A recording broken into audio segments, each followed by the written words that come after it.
వచ్చి who who హాహా అని చెప్పి ఇద్దరు గంధర్వులు వాళ్ళు శాప విమోచనం కోసం నరసింహస్వామి దగ్గరికి వచ్చి పాటలు పాడి నృత్యం చేశారు.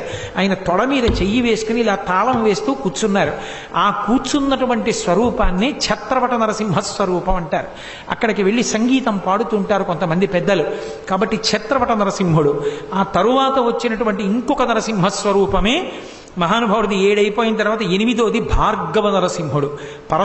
పరశురాముడు నరసింహస్వరూపాన్ని దర్శనం చెయ్యాలి అని చెప్పి కోరుకుంటే ఆయనని అనుగ్రహించి దర్శనమిచ్చినటువంటి నరసింహుడు.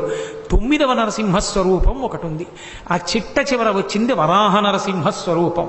భూమిని తన దంష్ట్ర మీద పట్టుకుని పైకెత్తినటువంటి ఆదివరాహస్వామి పక్కన వెలిచినటువంటి నరసింహస్వరూపం. మొట్టమొదట వచ్చినటువంటి ఆ యజ్ఞవరాహావతారం పక్కన నరసింహావతారం రెండు ఉంటాయి. ఆ రెండు ఉన్నటువంటిది వరాహ నరసింహం. మొత్తం 9 నరసింహస్వరూపాలు.